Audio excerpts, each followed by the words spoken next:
Welcome to another empowering episode of She Decides. I'm Staci Swiderski, your host, and today I'm thrilled to introduce the unstoppable Dr. Rochel Marie Lawson, telecom trailblazer, holistic health expert, international best-selling author, and the queen of feeling fabulous. As CEO of All Day Cable and founder of Blissful Living for You, Dr. Rochel has shattered glass ceilings while championing a global movement for wellness, self-worth, and purpose-driven living. With decades of experience as a nurse, alternative health practitioner, and entrepreneur, she shares how aligning mind, body, and mission creates unstoppable momentum, and how women everywhere can unlock their own blueprint for bliss. This episode is your invitation to step into your power, prioritize your wellness, and embrace success on your own terms. Because when she decides to lead from within, she becomes truly unstoppable. You know who made it. Welcome, everybody, to our next episode of She Decides. I am your host, Staci Swiderski, and I have the lovely Dr. Rochel Marie Lawson with us today, and she is the queen of feeling fabulous. She's a CEO. She's an RN. You are an author. So this is going to be super educational and exciting and fun, and I'm looking forward to diving into our probably next hour or so. So thank you so much for being here. You're very, very welcome. This is going to be fun. This is going to be fun. So as the CEO of All Day Cable, I mean, for many, many years, more than 2 decades, correct? Almost more than 3 decades, actually. Yes. Oh my goodness. So you are just a strong woman, CEO. I mean, and being in that line of work as well as a woman, I mean, that's just so amazing. So can you share more about that? Like what got you started into that industry, and then just being the CEO of the All Day Cable? That's just it's dynamic. I want to hear more of this. Let's get into the nitty gritty of that. Hold on, girls, ladies, queens, because it's about to get real in here. But how that got started was I got married when I was a junior in college. I was 18. I was going to San Diego State, and my husband was up in the Bay Area, San Francisco Bay Area, and graduated when I was 20, and then he was in engineering school. So I was like, oh, you're young and in love. Let me, I want to spend time with my boo. Of course. It's all about that. So I went back. My boo. Yeah, my boo. I joined, got into his electrical engineering class. I was a pretty smart kid and graduated. And I'm thinking, okay, I'm going to go out in Silicon Valley. I'm a Silicon Valley girl. I'm going to go out. I'm going to get me a job as an electrical engineer in all these Silicon electronics firms, because it was in the 80s. So it's still in the industry. And so I got interviewed. Submitted my paper application, came back in the day, and got the phone call from, on the wall. I'm really you're stuck to the wall with a cord. extra long cord. And so got these interviews with every major electronics firm in Silicon Valley. And I would go to these interviews, and from IBM to Hewlett Packard, Intel, all the big houses, FMC, defense contracting firms, all of that. And I would go to these interviews, and I was 21 and a half. And I'd go to these interviews, and they would be like all in. I'm answering the questions. I knew my stuff, right? Right. And then there would come this point in time in the interview, and I was interviewed by all men. They would sit back in their chair and their face would turn. And the first few times I really didn't get it. But after about the 4th time I got it. And they would all say to me, we would love to hire you. Their voice would change and everything. We would love to hire you. You're so smart. You're wise. You've got knowledge beyond your age, so on and so forth. But you're going to be working around men that are your father's age. And until we can figure out how to make them comfortable, we can't hire you yet. So hang tight by the phone. We're going to give you a call because we really want you on our team. I mean, you have an exceptional, knowledge base for what we do. That is so crazy too, because how things have advanced and Oh, changed. Could you imagine that being shared in an interview these days? mhm. And there was no, sexual harassment, discrimination, none of that. None of So that, right? so I did that 11 times. And then I was just like, So I'm you not. probably were like, I know where this is going each and Yeah. every As time. soon as they would sit back, because they all did it, they would all sit back. As soon as they would You're like, sit here back, we go. it was like, oh, okay, here we go. And I'm that little bad A chick. So I was like, I'm not doing this anymore. So I said pretty much F it, and I'm going back to school to get my third degree. So I went back to school, got the third degree as in nursing, became a registered nurse, working in emergency room trauma and flight nursing at night. And my husband, well, when he graduated from electrical engineering school, he got a job in what was the new emerging telecom installation arena. But basically, it was running voice cable for companies like Pacific Bell, AT&T, that kind of stuff, because the phone was still connected to the wall. Only greatest latest technology we had back then was a pager. Okay. Oh gosh, that's Yeah. aging me. I remember those pagers. If you had a pager that had a text on it, you were either CEO or a drug dealer. It was Right. so. Anyways, You knew the codes and all that. I'm working at night. He's working a day. One morning we were just like ships passing in the night, and I said, you know what?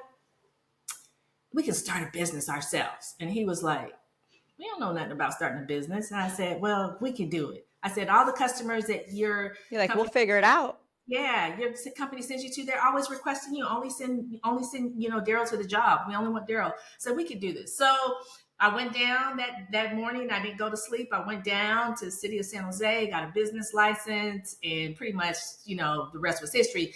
Within 2 weeks, we got our very first customer, which was a very large, and they're still our customer today. They're a global financial institution. When they were located in San Francisco, and they were just basically worldwide. I mean, North America. They were more North America at that time, and so it was like great because they were giving us, business hand over foot. And then within 30 days, we acquired 7 of the big 8 accounting firms in San Francisco, and then we were on our way. You were on your way. Wow. And I would, back in those early days, I would run cable and stuff too, just so I would know the nuances of it. But I really took over the aspects of the business operations and let him. So we divided it, and he had all the project management stuff, interface with the customers, and I did all the business internal operations. You're like, I'm the business brain over here. For sure. And so here it is, how has it evolved? I mean, all these, oh my gosh, 3 decades now, here we are. And especially with, now we have iPhones and it's, the technology we have today. It's been beautiful. So we started the company in 1990. So we're actually on our 35th year of being in business. And 6 years after starting that company. You look like you weren't even born until like 2000. Oh, keep stroking my ego, girl. Yeah. Oh, I said I wasn't going to be a mess, but I'm naturally. But in 6 years, I took that company, this no-name, small little telecom company, and we're still small but mighty, and to be one of the top 50 women-owned businesses in Silicon Valley. And That's and here we stand amazing. today. Here we stand today. But of course, me being the type of chick that I am, one business just wasn't enough. You're like, there's more to it. Yeah, there's more I want to accomplish. Then I started the business Blissful Living for You in 2008. But, of course, I had kids and, went back to school for 3 more degrees and, all that kind of stuff. How did you do it all? How did you, like what support did you have around you? I mean, for the degrees and then your company being a CEO and then, just constantly going and going and going and then starting the, Blissful Living for You. And where did you find time to do all this? Well, what was really interesting is when I look back, I am a workaholic, and even my kids who are in their 30s are like, "Mom, you're such a workaholic."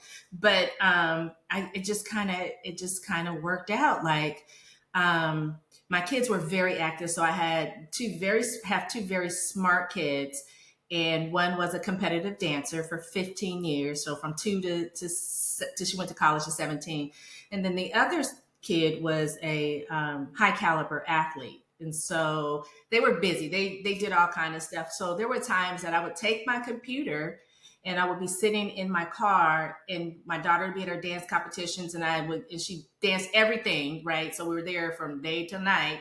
But I'd be sitting in my car, my truck, or whatever, and I'd be working, and then I'd be like, "Oh, I think it's time for her to go on." I go in, see her dance, and then come back out. You dip back out. And then in and out. And the same thing with my son. He played basketball. They both ran track. My son played basketball, football, that kind of stuff. But it just all kind of worked out. And then when I was going to school to get the other degrees, they were a little bit older. And I do have two stepsons that are 10, I'm going to say 13 and 16 years older than my youngest. And so when they were around and up visiting, they would help out, particularly the one that's 45 now. He's one of them too. He would help out and watch the kids and stuff. But for the most part, I think when you have a mission, and I say a divine mission, you don't always know what it is. You just know you're doing stuff. And then there's things that come into play that help you along the way.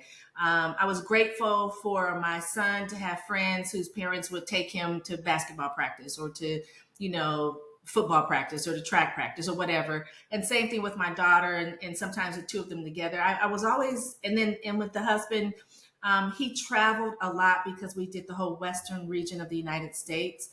But there was those times that I could, it just worked. He would be there, or I could like call my mom and bring her over from, Silicon Valley, because we had moved to the bedroom community in the Bay Area, outside of the Bay Area. And so it just worked out. I think it's like you had your people that, you had your people, your team, you knew, your backup, so you could count on. And, and I'm a firm believer too, that, obviously just because you have children doesn't mean your life stops. Right. And you're busy and you're living your best life and you're doing something that's making you so happy, and that's healthy for your kids to see.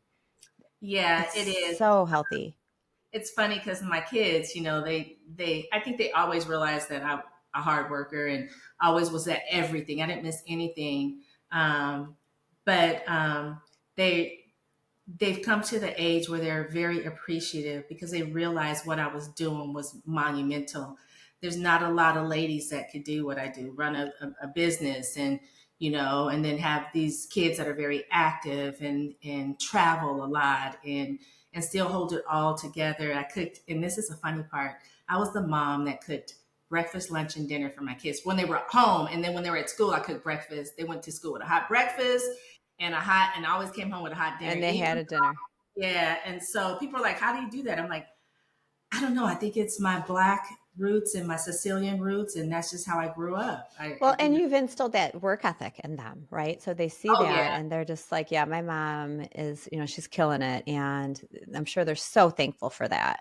Yeah, they're so very thankful for that. Yeah, and I'm sure able to have some good kids. So, well, I mean, that's one of the biggest achievements, right? Is that you've raised good kids, good people, good people. Yeah. They didn't want to see the monster, so because otherwise. What? All up in their face, but they didn't want to see that. They didn't want to see that, mom. So they have to understand if we do what we're supposed to do, and you just obey, kids. Kids, they're gonna do what they're gonna do behind your back, especially when they get teens, and you find out later, oh, really? You was sneaking out the window? Yeah. You're like, oh no, this ain't happening for much. Yeah, that stuff I did when I was a kid. I know exactly what you're up to. You cannot pull this one over my head. Absolutely not. Yeah. So, we've talked about your, obviously a dynamic career. You've had, your education, nursing, and entrepreneur, all of that. What sparked your journey into being an entrepreneur? Obviously, do you feel that those 11 interviews that you went on and and there was just that brick wall each and every time, was that pretty significant in pushing you forward? So, I'm going to do it myself. Yeah. Nobody's going to tell me now. Yeah, it was. So I'm the only granddaughter in my generation of kids. So I grew up around a bunch of boys. And for me, I think as a very little girl, it was like, if I don't learn to be tenacious and be tough, and I was a little skinny girl, then I'm always going to be playing Barbies. I'm going to be by myself playing Barbies in the house. And that just wasn't me. You're like, that wasn't my jam. Yeah. so I think all of that helped me. So when I was got turned down all these multiple interviews, and I knew I was smart because they would tell me I knew I was smart, but they would also tell me how smart I was. I'm like, you know what? This is just a bridge I have to cross. I had at that time no inkling to be an entrepreneur. I'm just going to be a nurse and take really good care of my patients. But it's those no's that led me to saying yes to we can create a business. Heck, if I can succumb being told no 11 times, then me starting a business, if I don't try it, then I'll always wonder. But if I try it and maybe fail, it's not a failure. It's just a lesson on how not to do something. That's how we learn so much is by, just we get told no a lot, right? But that just builds us up to keep going and being stronger and accomplishing more and more and more. Yeah, this no may lead to a yes next time, or a yes in another avenue, another opportunity. I feel it definitely makes you hungrier for sure. Mm-hmm. Like they say, the road to success, it's not just a straight road. It's a lot of zigzags. It's a lot of backtracking. It's about a lot of flat tires along the way. Getting around big trees or getting around a big boulder. And I'm a girl that likes shoes. So you see my thing in the back. I needed to be able to support myself because I needed to buy me some shoes. I was going to say, I love that. Just a girl boss building her empire. I think that's amazing.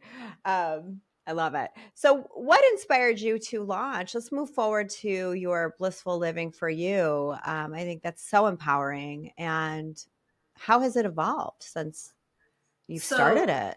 Blissful Living for You came about. So the whole premise of what I do in both health and wellness, as well as my business, is I've been practicing Ayurveda.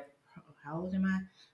I've been practicing Ayurveda for about 45 years. And in the beginning, I didn't know what it was, but it's utilization of herbs and meditations and affirmation and visualizations and making sure your body and your dosha, which is your unique body type, is in balance and stays in harmony. When it's in harmony, you become unstoppable, right? And so I'm just go back a bit. When I was 10, I was a track and field athlete, and I was put in a race, the 400. It was the 400-yard dash. The kids got their athleticism from mom, huh? I know the dad was a basketball player, but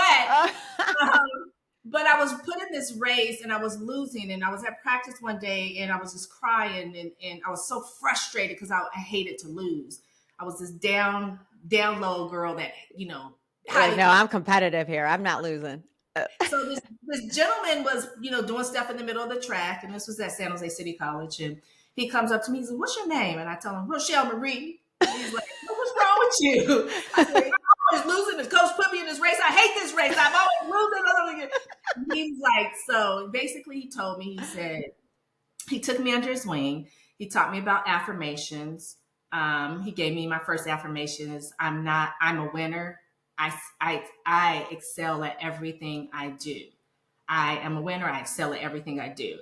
And then, he taught me he's like, don't visualize that you're losing. He goes, what do you want to do? I go, I want to come in first. He says, so he took me and he was like, close your eyes, visualize you running the race. And when you get to that most tiredest point, put on your burners and jam and visualize you crossing yourself the finish line first. So I started doing that.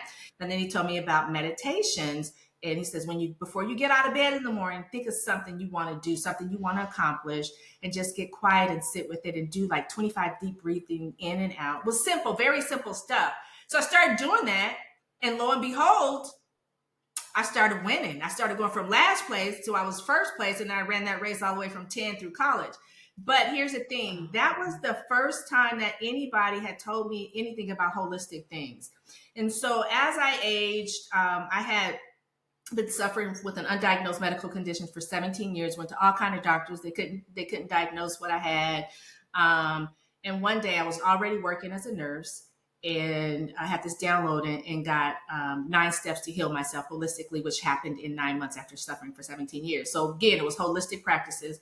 Ayurveda. I started sharing it with my patients, having heart attacks and watching them being able to go home from the emergency room instead of going up to ICU or the step down unit. And then these patients would come back to me in the middle of the night and tell me how I changed their life and, the foods they ate, the herbs they took, the meditation, the deep breathing and all of that kind of stuff. And so fast forward to 2008, I'm like, well, my son's going off to college. I just didn't have enough to do. So I started to go. What? holistic wellness spa in Northern California, and I was privileged to have a very famous recording artist who was a friend of ours. Who was his family. Our kids played together. His kids was at my house more than they were at his house, right? And he came for a treatment, and he was like, "Oh, wow, girl, this is amazing." So he started sharing it with other recording artists in the Bay Area, and then it got shared with athletes, the Giants, the A's, the Wow. Golden State The Warriors, whole domino effect and who and you then those know.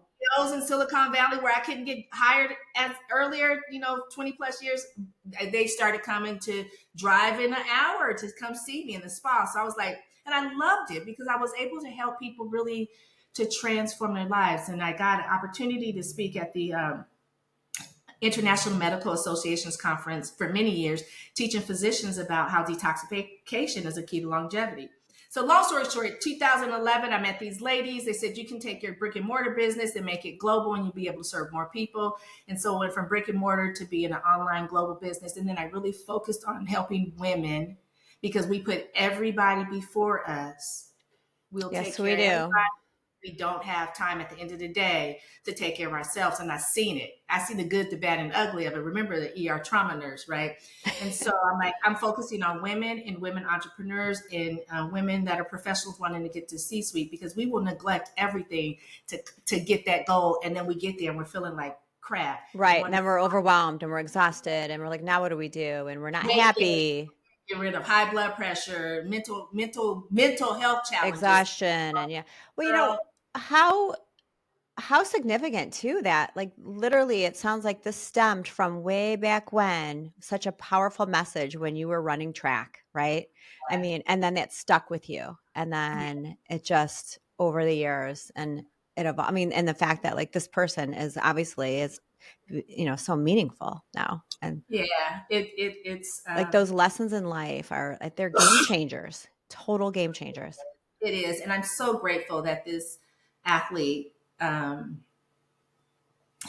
me aside. This little girl, just Yeah, pulled and took me the aside. time to go over that with you and like really Mhm. empower you to, just like it's all right. You're gonna get better. You're gonna do good. Just here there's Yeah. affirmations and Here's the funny thing. In 1976, I'm watching the Olympics, and this gentleman won the gold medal at the 1976 Olympics, and I only knew him by his first name, and I like wait. call So him this is the same gentleman who spoke with told you? me the affirmations when I was 10, the meditation, the visualization. Wow, Didn't know. I just thought he was just, this dude, and then you and had I no idea the significance of this guy. know, no, I would hug him every day, give him a big hug, and tell him he's like, "How'd you do it?" I'm like, "Oh, I came in third." He's like, "Okay, keep going." Then when I started hitting first, he's like, "How'd you do it?" I hit first. He's like, "That's my girl. There That's you my go. girl." Yeah, pumping you up. I go to watch the Olympics, and I'm like, "Oh my god, dad!" And That I is tell him. I guess he knows what he was talking about. I didn't do it anymore after that. That the impact. So that So I guess strong. one of the lessons is you never know which children you're going to make an impact on by what you say to them. Children are sponges, and so whether you say something good or bad, you Yes, know, sticks with them. And so that's one thing that so stuck with me. important. I always try to like nurture my kids, not just them. I have a whole bunch of kids that are not my kids that call me mom, right? Girls and boys. That's right. Yeah. I nurtured them. I kept it real with them. I'm like, you can't game a gamer. I've done everything y'all think y'all doing. I didn't There already. ain't no fooling me here. Yeah. We did where we didn't get caught. And We didn't have so social media back then. We didn't have iPhones. We didn't have smartphomes. we wasn't posting nothing. We wasn't broadcasting. And we were bad. Oh, girl, We were I bad. out there too, but all of that just led to where I am today, and so I feel so blessed and I feel so grateful. In my mind, I think I'm still 30 years old. Yeah, had That's babies for 5 years, but I still think I'm 30. I turned 30 this year because I was 29 for a I long was going to say, you're 29 for a while. I mean, hey, you look 30, so you're doing something right. You're doing time. something right. Well, I think it's important too, yes, the way we talk to kids, it's critical, but I think the way we talk to ourselves and then the way we talk to, other women and just really cuz again, like you had mentioned, we're so rough on ourselves, and we beat ourselves up. And then, the more we do that, it's like we got to start talking nicer to ourselves, right? We do, and the other thing is we beat other women up too. Yeah, you see We it beat all up the time, all the time, and it's so unfair. Yeah, and We so should be doing the opposite. We should be supporting and especially in this day and age, because we yes, sisters need to get together and come together to make the world a better place. And absolutely building I'm a that firm empire. believer. Yeah, firm believer of that. Absolutely, absolutely. So the next question that I have for you, I have so many, and I hope you have time. So I want to get through these because there's so much we want to learn about you. How do you define wellness, and why is it so important for women in business? What is your take on that? So I define wellness as having spiritual, mental, emotional, and physical well-being, being completely balanced. And because I practice Ayurveda, and that's what I share with people that I work with, I think it's important. So oftentimes, like I said, we neglect our health and well-being. And I tell people, your body talks to you. It tells you what's So wrong. you got to take care of it. You got to take care of it. It's little subtle things. You might have a pain in your shoulder. You might wake up with a headache, a slight headache every day, or a certain time of the day you get a headache. You might have just this little challenges with your digestive system. But the more we don't listen to those whispers, the louder it gets Hmm. until you've manifested a whole blown out disease, whether Right. it It could be too late, and then it just created and, far yeah, and more. yeah, and then it creates far more challenges to get rid Hmm. of it and put yourself back in balance. So wellness is being balanced in all of those areas. And it's work. It doesn't You can't do it once and then think it's gonna last. It's a continued work. And Hmm. it's only just loving yourself enough to put yourself first so that you can be the best that you can be for those that you love and care about and that's in your world. And I say that with business owners as well, because I am a business owner, but if you're not healthy and well in your mental, spiritual, emotional, and physical well-being, it's reflective in your business. And so, what I share with women entrepreneurs is that our businesses have different types, and use the principles of Ayurveda to help women understand where the imbalances are in their business, where the imbalances are in their well-being, right? Their physical, mental, social, Hmm. emotional, spiritual well-being, and how they all kind of synchronistically flow. Where imbalances are in your team, what you need to do to get the teams balanced, whether you get marketing, sales, production, operations, whatever it is. Um, Once you understand that, then you can have complete well-being in everything you do. So I focus on the mind, the body, and the mind, the body, and our wealth, because one of the things I say, your greatest wealth is your health and well-being. Without health and well-being, you can't do anything and you can't get it back. And I say that because I had a patient who was very famous. He had more money than God at the time. More than Hmm. Elon Musk and Jeff Bezos didn't exist. This gentleman, we use his technology today, right? Okay. And so he was a patient of mine when he was first diagnosed. And we had this very deep conversation. And, I had heard he was a butthole. I, I had heard, because I heard he wasn't a nice dude, but Yeah. for some reason we jail. And 3 years later, he came back, and by this time I'm just pulling a shift every couple of, once or Sure. twice a month, just to keep my license up, and I'm still licensed. And so he came in and asked for me. He goes, he goes, the black girl is a black girl with the freckles here, and they're like, Rochel Marie. He's like, yes, Rochel Marie. Can she be my nurse? And they're like, well, she's working over here, and this, I think it's a cardiac team or something. They're like, no, can she? And so they made it, and I walk in the room, and he gives me this big hug, so heartfelt. I could feel it today. And we had this conversation. He tells me he's dying. And he said, you know what? I would give you all the money I have to be healthy, radiant, vibrant, as energetic as you. He says, just you walking in the door gave me energy and lifted me up. Oh, He goes, but unfortunately, I it's too can't. late. It's too late. I'm dying. He said, I did not pay attention to the subtle signs and symptoms that was going on in my body until they got so loud that I had to pay attention. And now it's too late. And so that stuck with me. I'm like, here, this man had more money than anybody. And, he couldn't buy his health and well-being. So our Yeah, you health and can't well, ignore that, and you have to prioritize it. You have it's our to. greatest asset. I don't care how small the issue is or the nag. You got It's a like, go get it toothache. checked out. Yeah. Go get it checked out. Go get it Yeah. checked out. Wow. Yeah, that's so true. And we ignore and we ignore symptoms and just think they're going to go away. And yeah, then if it's too late, or even if it is like, your mental well-being and, when you continue to stress yourself out, and especially if you are running a company or you have a really stressful career, everything's going to be fuzzy at that point. You have to be right in here. Yeah.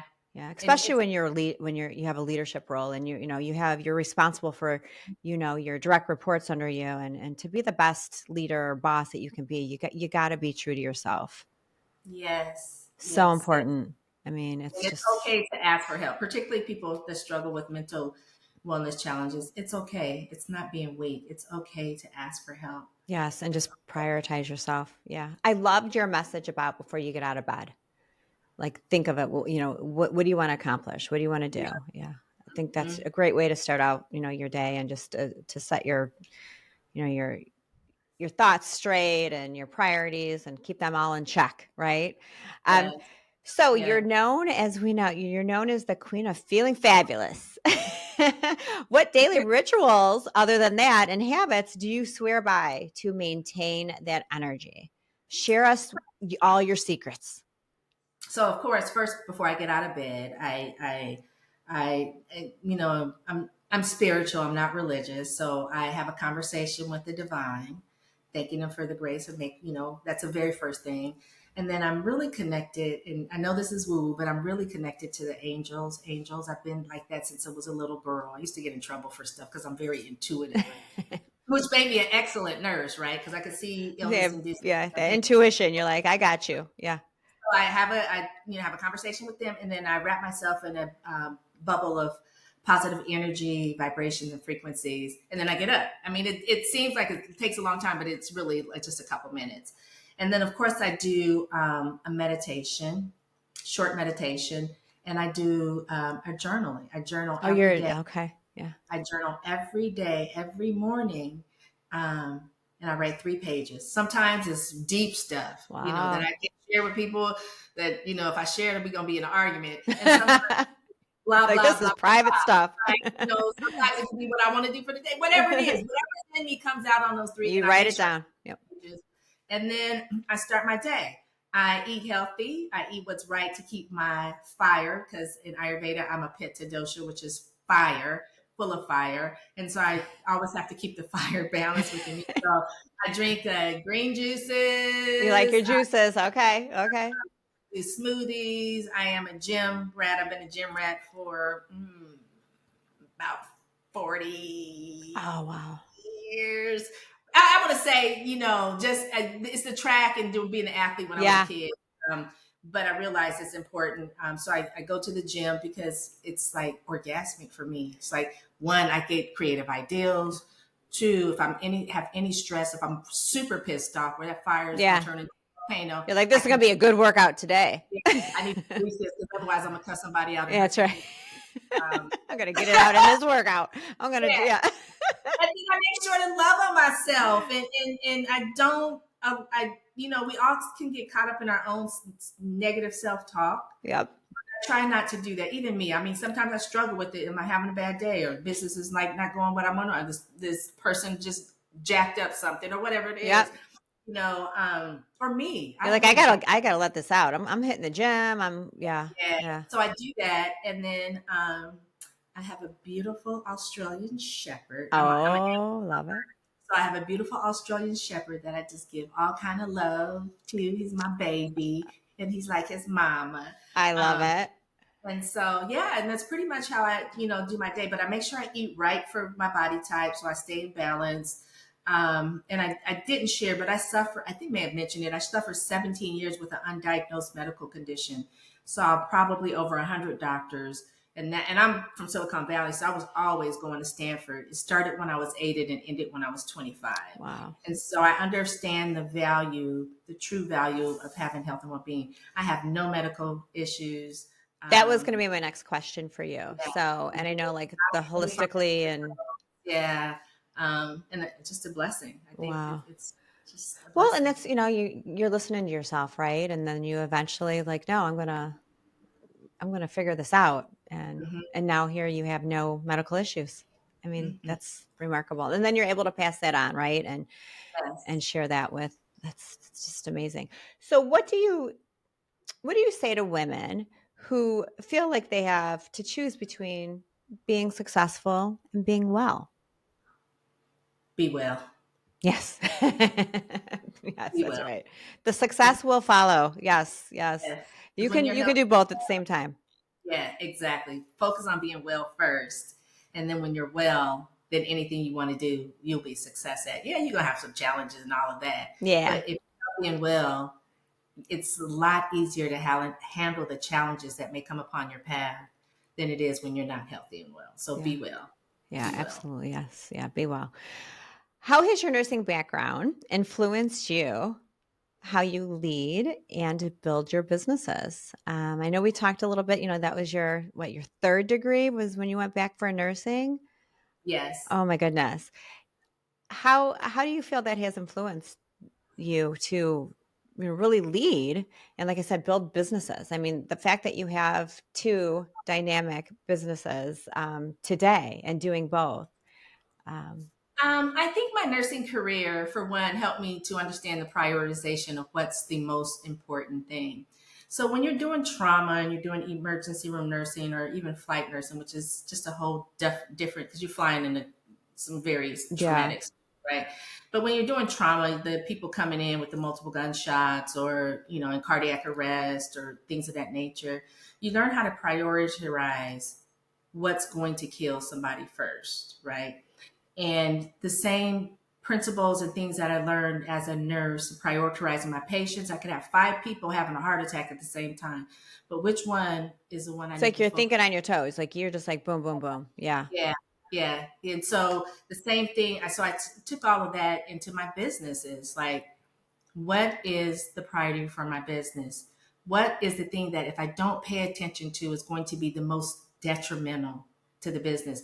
Sometimes it's Yeah. things you don't want to do, you Right. know, it's things you don't want to do, But but they it's have to be done.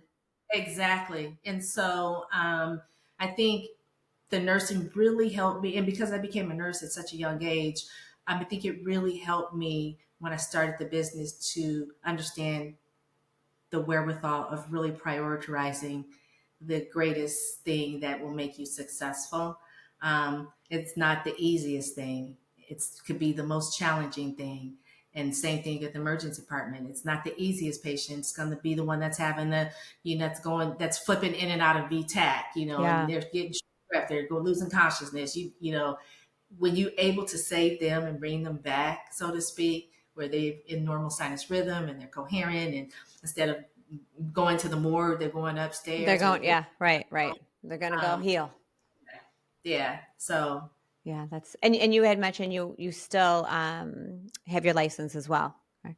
yes, I still have my license and I'm licensed in the state of California and Texas. I don't clinically practice Yeah. anymore. I stopped practicing clinically at the end of 2016. I stopped pulling those once a month night shifts or I love it. Don't get me wrong, I love it, but girl, Yeah, it's all right. Like I'm not 29 like you're I used to.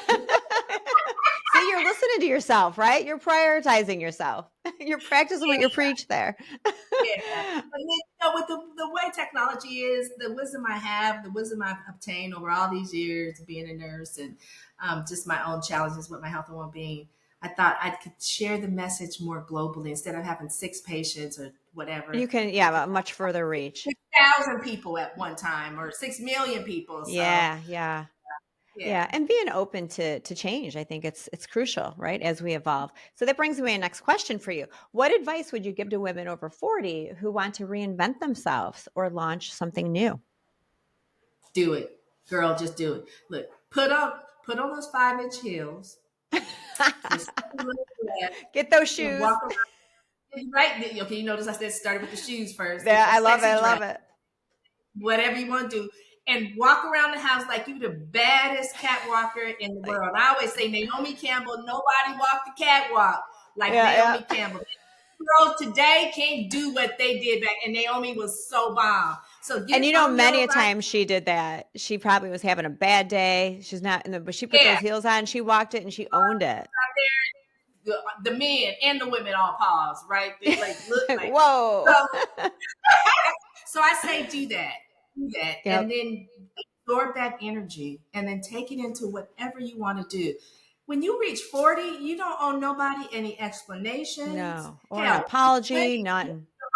explanations, but 40 for real, because we're in the our midlife. So you don't owe any explanations, no apologies, nothing. You don't owe anybody anything. All you owe is yourself to do what you want to do from the second half of your life. And if people aren't with you, kick them to the curb. Who cares? Like, right. Get rid of them. Because you have those people that are not going to be like, girl, why'd you quit your job and to start that business? Well, because, maybe I quit my job because I put enough in my 401k and I could quit my job to start my business. You don't owe any explanations, but you're going to get people that want to know. And then they're going to be naysaying, oh, girl, if it was me, I wouldn't quit my job. I wouldn't be doing it. Well, yeah, you're not me. Well, that's right. You don't listen to people who haven't achieved more than what you have. Right. Right. Mic right there. I wish I had a mic. Right. Yeah. Those naysayers, you just like get one ear and out the other. You can't. You just can't. Just brush it right off. Hits that 3-point, brush it off, baby. Be like, I love that kid. That's right. You surround yourself around that positive circle, right? Of people who are going to empower you, right? And root for you.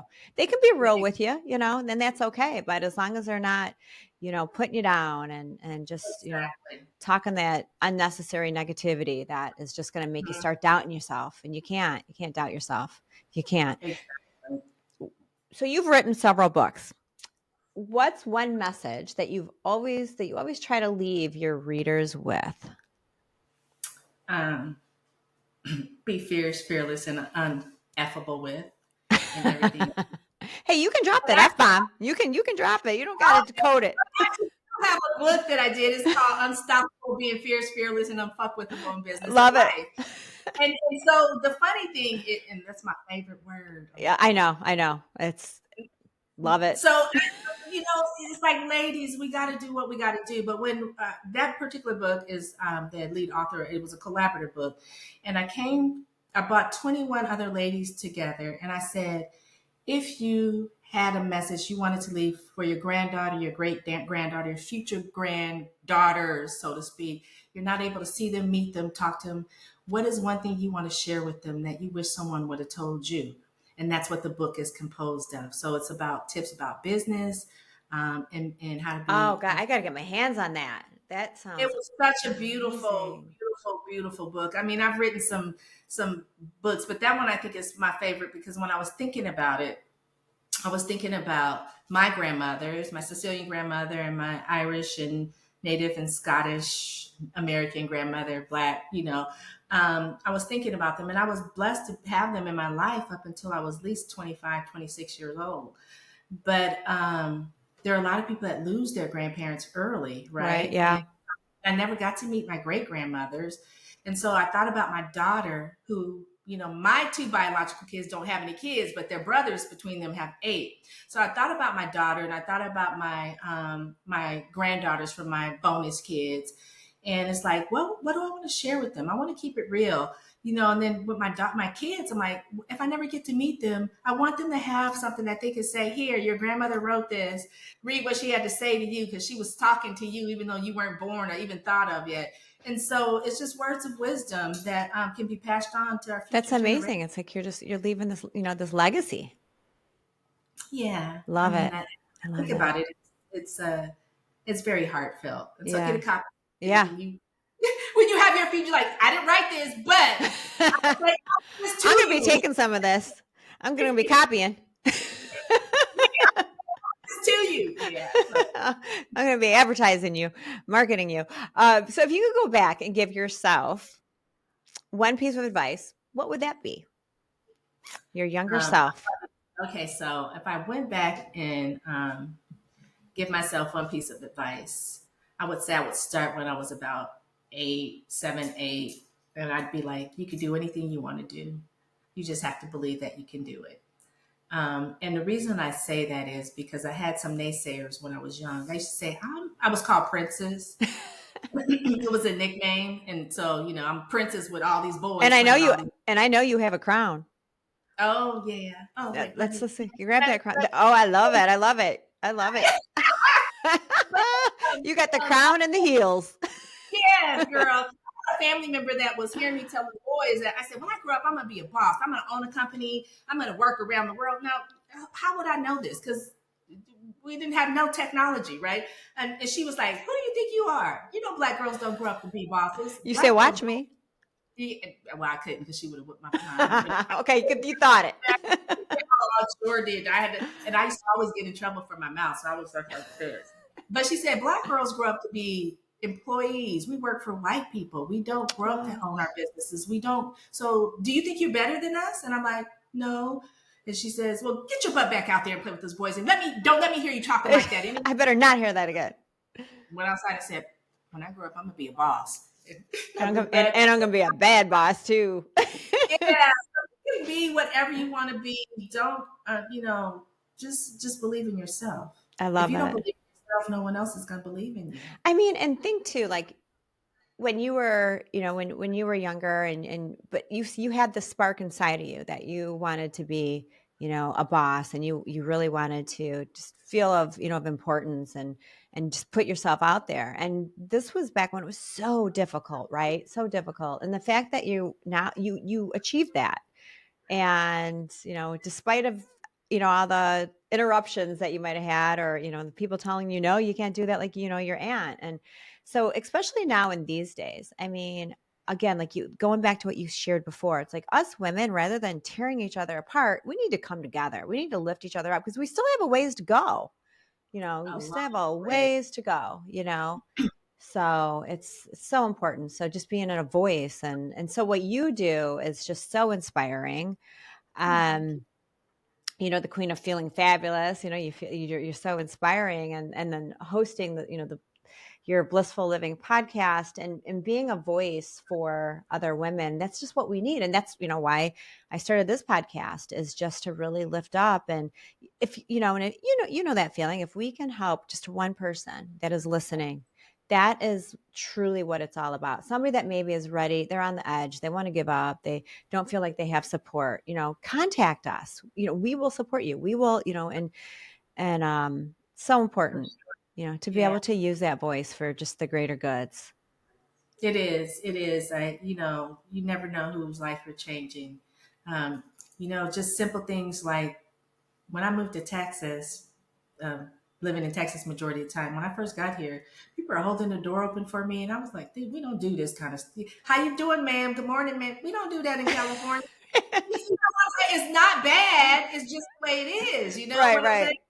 right. But you never know who, just by holding the door open for someone, that person might have been going into Walmart to get something to kill You themselves. just never You hold know. Just that. an act of kindness that says, you know what, I can live another day. Or smiling at somebody. You never know what a smile will do to change the energy of It somebody. could just totally change their mindset in Exactly. that moment. Sometimes I had this mentor, and she And said, it don't cost a thing. it doesn't. That stuff doesn't cost a thing. But also paying stuff forward. Like sometimes when I was used to go to Starbucks quite a bit, but now I do my own thing. But I would like say, hey, you know what? I'm gonna get the coffee in the car behind me. So you're not just like whatever it is. Here's I want to get the people's coffee in the car behind me, or the next the two cars behind me, Yeah. or stuff like that.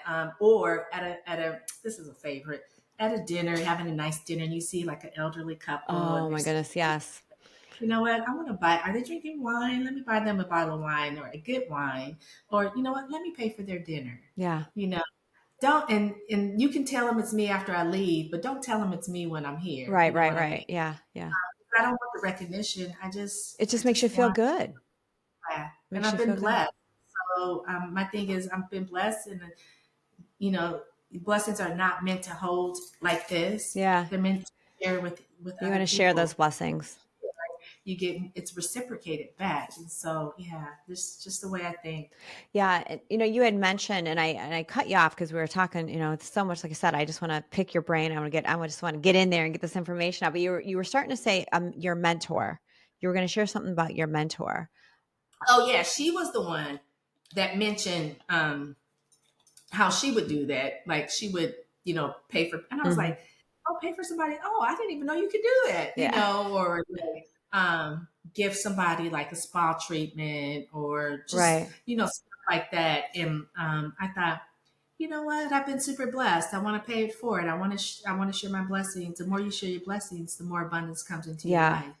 If you And hold it tight, nothing comes in. that's right. That's right. And speaking of mentors too, I'm such a big believer of having a business coach or, a mentor that just really can keep it real with you and inspire you. So the mentorship is just so huge. But, really about giving back, that's honestly for myself, I want to continue to reach levels of success so I have the opportunity to give back. And that's so important. It's not, like you said, you just don't want to hoard it and keep it all in like, oh, look at me. No, I want to give back, and that really motivates me to be successful in whatever I do. So I can give back, whether it's to, family, my staff, a stranger, whatever it is. So I have the means to do that. Can I share something with you that I'm doing that Yeah, is of course. as part of my give back? So I have 6 degrees and I've paid for all my college education. And so when I was about 25, I'm like, I always want to be able to help others. So one of my dreams was to be able to create a nonprofit foundation where I could send 1 million girls around the world to college, 4-year universities, via grants and scholarships, tuition free. And so that's what I'm doing. That's my big thing. That's what I'm working on now is, of course, I've got to start here in the U.S. first, but it's my give back. I want to be able to send 1 million young ladies globally or to 4-year university or college for free because we Amazing. girls do not have the opportunities like the fellas. We're only limited for a certain amount of sports, and that's only limited to a certain amount of girls that are good in those sports, right? But there's so many young ladies around the world that are super bright. And if they just had the financial means and took that out of them as a barrier for them, they could go to college. They can become the doctors, the scientists, That is the so astronauts, incredible that you nurses. And so that is my big thing that I'm working on now. I'm just starting it, and but when I talk about it, it just makes me feel so good. And my daughter is going to be part of that nonprofit as well. Like I said, we're just in the early stages of getting it all together, getting the board together, finding the right attorney to structure it, and all of that. But that's my big give back. So when I what decide an to accomplishment. Wow. position.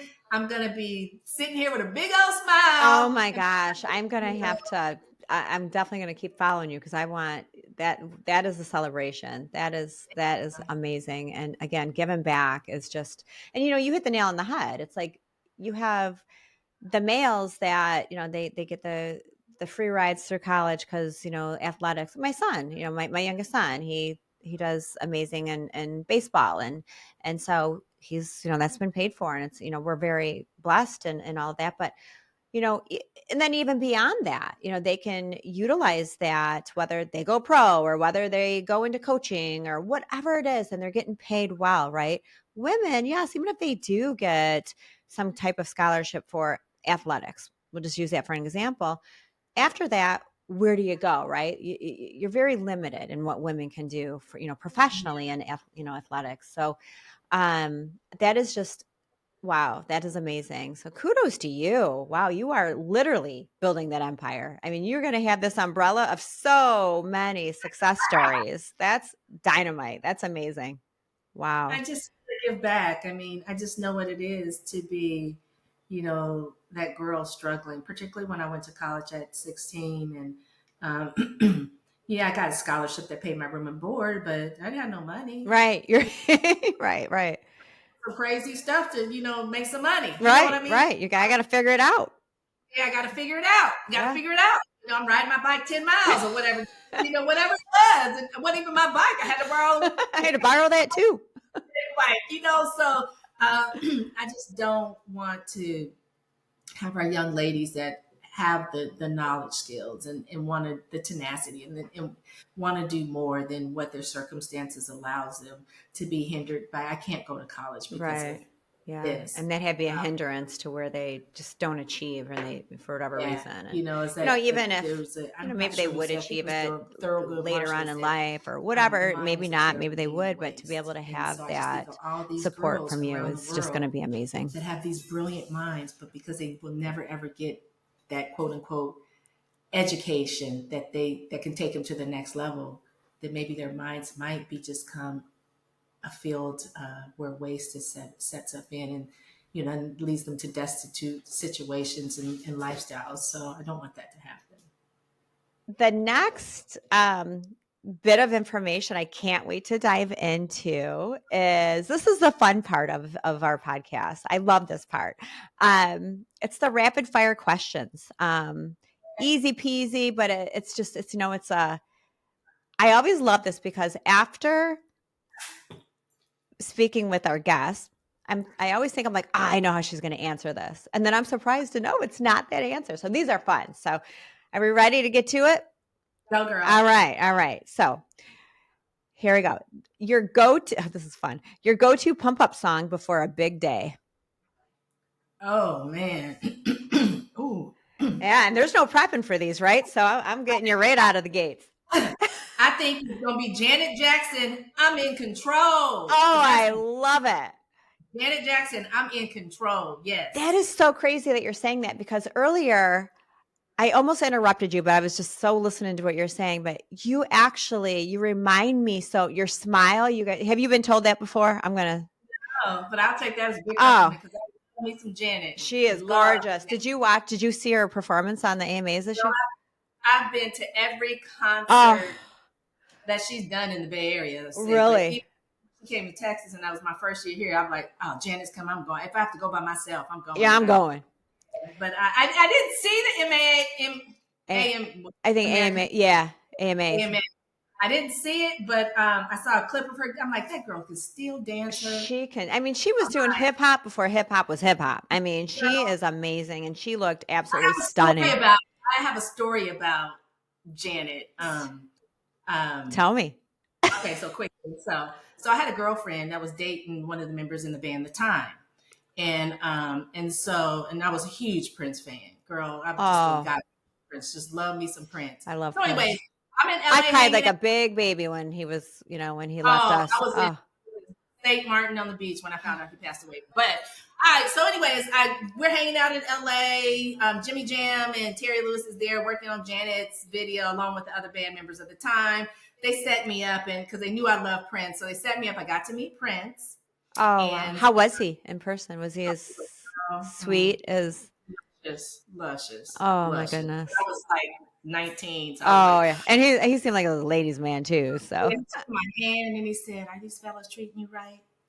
And I said, "Yeah." And he said, "Because if they don't treat you right, you let me know." I should have said, "No, they're not treating me." You said, "No, I need your help. I need you." He kissed my hand. I didn't wash that hand for days. But long story short, so they're working on Janet Jackson's video, and so they're doing it, and it looks like she's performing at a concert, but it was in a sound stage, So me and my friend, we were up in the front, up there, like we was jamming in the concert. But I didn't get to meet her. But I love me some Janet. So every time I see that Control video, I'm like, yes, there we are. We're right there, because we're right, But yeah, she's amazing. In the AMA, she sang her, which I love, the "All for You" song. Oh, yes. Yeah. Oh my gosh. And the way she was dancing to it was, I mean, she still had the moves and she's just gorgeous. And her acceptance speech at the end was absolutely beautiful, just like her. So yeah, when you said Janet Jackson for your go-to pump up song, I'm like, oh my, because earlier I was going to tell you, I'm like, you just have that, you glow like she does, your smile. And yeah. And it was just ironic because she was just on the AMA. So cool. All right. So the next rapid fire question, this is fun. And I would have to look at my phone for this. What is the last thing that you Googled? Oh, I'm growing some tomatoes outside, and they get so big and pretty, but then when I go to pick them, the bottom of them is brown. So I Google, why do my tomatoes have a brown booty? did you get an answer, a helpful answer? Yeah, You did. All right. Now that's going to be a follow-up. I'm going to follow up and see how your tomatoes doing. How's the booty? Yeah. How those booties doing? I love it. All right. The third one, your favorite guilty pleasure to snack. Oh, girl. So I'm a sweetie. I love sweets. And I found this ice cream. It's called Swoon. Swoon. Swoon. It comes in like, I guess it's a quart size. Yeah, quart size. I can eat that whole quart size of ice cream in one sitting without any guilty pleasure. And they have flavors like red velvet. Oh, so they even sound good. Caramel salted, vanilla caramel salted, and cherry pistachio. Oh, that would be good. Oh, that girl. would be good. Mm-hmm. That would be good. It's called Swoon. Swoon. I'm gonna have to try that. Yeah. All right. So that's your favorite guilty pleasure snack. Okay. So the fourth is, and we only have a few more to go. What is your dream vacation spot right now? I have two. Oh. So I've traveled all over the world, and the two places I haven't gotten to is doing an African safari. I hear that a lot. In Egypt. Oh, yeah. Yeah. You'll make it happen, right? Oh, yeah, I am. You're like, oh, yes, I am. Africans, I'm planning an African safari for next year in Egypt. I would have been gone, but it's a little bit chaotic. But people always think I'm Egyptian, and I've had two people tell me that I'm a descendant of Queen Nefertiti, and I'm like, and this was like 20 years apart, and I'm like, and both. One lady was Egyptian, and the other lady, I think she was just a seer or something like that. Yeah. And so I'm like, okay, I'd love her. I'm gonna have this. You're like, I'll take that. Yeah. Well, if you go to Egypt, make sure you're bringing your crown with. Yeah, girl, they might try to not let me come back home. Here it comes. I love that. All those ancient years ago, but Queen Nefertiti was a bad chick, and so and she was beautiful. And actually, one of my books, I channeled her, The Unstoppable Woman's Manifesto, and I have a picture of Queen Nefertiti on the cover. I saw that. Yeah. There you go. Wow. That's manifesting that one, right? So what is, aside from your own, a book that you would recommend to every woman?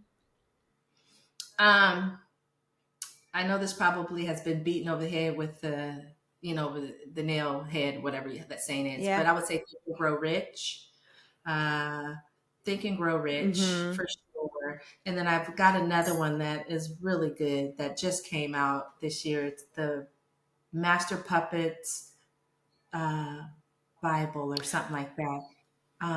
Really, really a good book. It just blows your mind with some of the stuff that helps with in your business. And right.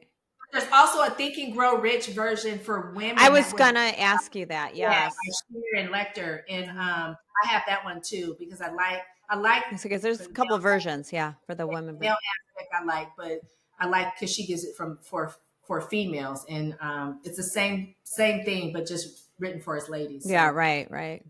Books for sure. Where we can resonate a little bit better on that one. Yeah. All right. Two more. What's your go-to nightly routine? Do you have a routine? I like to watch murder mysteries. I'm sure that can create some nice dreams. So my favorite movies, and I say movies of all time, is the Godfather trilogy because I can totally see myself being Michael Corleone. Call me Michaela. Michaela. I could totally see that, I don't know, maybe resonates with my heritage that I should know about or, but that's my favorite. And I think one of the reasons is because when you watch the trilogies, you see his character evolve. It evolves into where he becomes just, this dynamite person. And then once he gets to that plateau, then it's like he evolves down to his age. He wants to be more passionate, right? Never mind, you didn't kill 1,000 people. Yeah, we're going to forget about that. We're just going to put that behind us. So, I think that's the evolution of everybody's life. Not necessarily being head of a mafia family, but we come and we get to a plateau, and then you reach that plateau, And then on the back half of your life, you start Right. changing. Yeah, you're right. Maybe a little softer. I don't know what it is, but yeah. Wow, yours is so different than mine. My go-to show at night is Sex in the City. Well, I'm hoping to have sex in the bed. You know, There you go. movie. You know what I'm saying? Or watch the movie, then finish it with some good sex. Yeah, whatever it takes.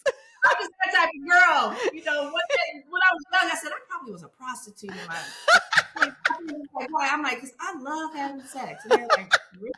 Yeah, I can see I could probably make a lot of money. You're like, this is my calling at the end of the day.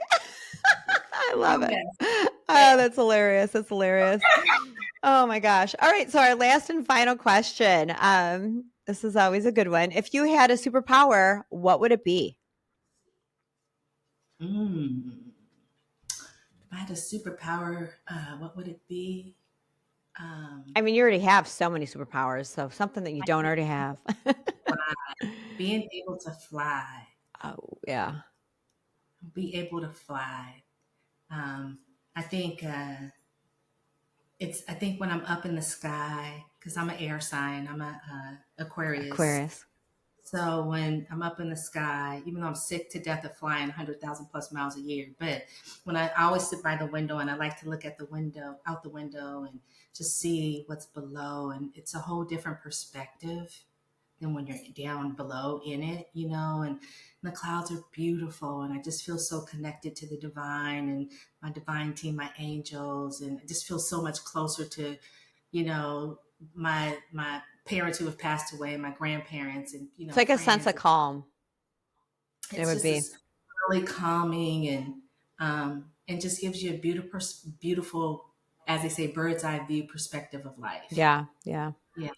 So I'd fly. Well, I wouldn't doubt that maybe in the future it'll probably be once we're long and gone, but where people can fly, like they have like these prosthetic wings or something. We turn into birds. I mean, it's crazy talk, but you just never know. Put like a jetpack on us, and maybe we can't go super high, but say we're 30 feet up, and we can get to where we need to get much quicker. I don't know. Girl, I saw a video I saw 2 different videos where they've got cars that can fly that they're working on. Well, remember back in the day, the Jetsons, like they were onto something. On the Jetsons, the treadmill, yes, the FaceTiming, popping in. They were onto something. I mean, that was like, we're like, oh, that's craziness. And look what we're doing now. Right. Yeah. You never know. George. You never. I love the dog. Oh, the dog. Yeah. What was the dog's name? Jetro? No. Oh, that was the son. I was thinking. It'll come to me after we're done. And even the wives were all like, they're just all like, they got their heels on, and they were just, nails done, everything done. Yeah, they were there. Yeah, they were killing it. So yeah, that Astro. I was thinking Jethro. I had the on. I had that. I love how Carl pops in. Astro. Yeah. Astro the dog. Yes, of course. Leave it to Cara. She's like, she has 10 dogs. Like, she's a dog animal lover. I am too. Yeah, I am too. So, well, this has been so much fun. Thank you so much for joining us, Dr. Rochel Marie Lawson. I love that love it. So powerful. This has been a lot of fun. Thank you. You better stay connected with me.